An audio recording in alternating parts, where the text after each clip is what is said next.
If you need to point your domain to a new website, connect a hosting provider, or update where your email and website traffic go, this video is going to help. Today, I'm showing you how to change Nameservers and edit DNS records in Namecheap step by step, so you can make the right domain changes without guessing.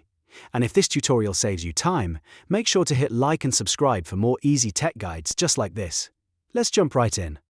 First, log into your Namecheap account. Once you're inside your dashboard, look for the domain list in the left area or top menu, depending on how your account is laid out. Click Domain List, then find the domain you want to update. Next to that domain, click Manage. This takes you to the settings page for that specific domain, where you can control nameservers, DNS records, and other important domain settings. Now, if your goal is to change nameservers, look for the Nameservers section.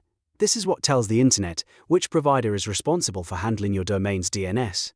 In most cases, your web host, DNS provider, or website platform will give you 2 or more nameserver addresses to enter. Click the drop-down menu and select CustomDNS. This tells Namecheap that you want to use custom nameservers instead of the default Namecheap settings. After selecting CustomDNS, you'll see fields where you can enter the new nameservers. Carefully type in the nameservers exactly as they were provided to you. This part is important because even a small typo can cause your domain to stop resolving properly. Make sure you copy them precisely, including any numbering or spelling the provider gives you. Once the nameservers are entered, click the checkmark or save button to apply the changes. If you only need to edit DNS records, you do not have to change nameservers. Instead, go to the Advanced DNS tab. This is where Namecheap lets you manage host records like A records, CNAME records, MX records, MTXTX records, and more. Under Host Records, find the record you want to modify. If you are changing where your website points, you might be editing an A record or CNAME record. If you are adjusting email settings or verification records, you may be working with MX or TXT records. To change a record, click Edit next to it. You'll then be able to update the type, host, value, or TTL depending on what needs to change. The type tells Namecheap what kind of DNS record it is. The host defines the subdomain or root domain portion.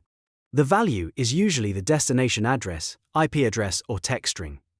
TTL controls how long servers cache the record before checking for updates again. If you're not sure about TTL, it's usually safe to leave the default value in place. Make your changes carefully, then click Save All Changes. That saves the updated DNS record to your domain. If you're editing multiple records, double-check each one before saving, because DNS mistakes can affect your website, email, or verification services. It's always a smart idea to compare your current settings with the values provided by your host or DNS provider before confirming anything.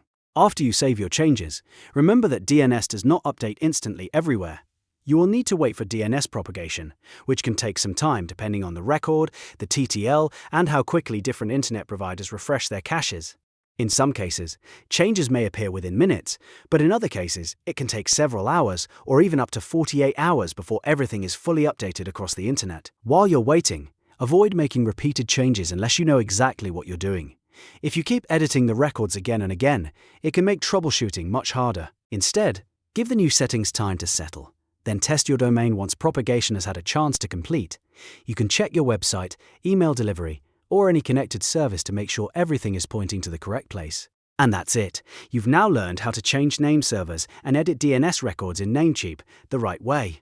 If this video helped you out, please give it a thumbs up, subscribe to the channel, and turn on notifications so you don't miss the next tutorial. Thanks for watching, and I'll see you in the next one.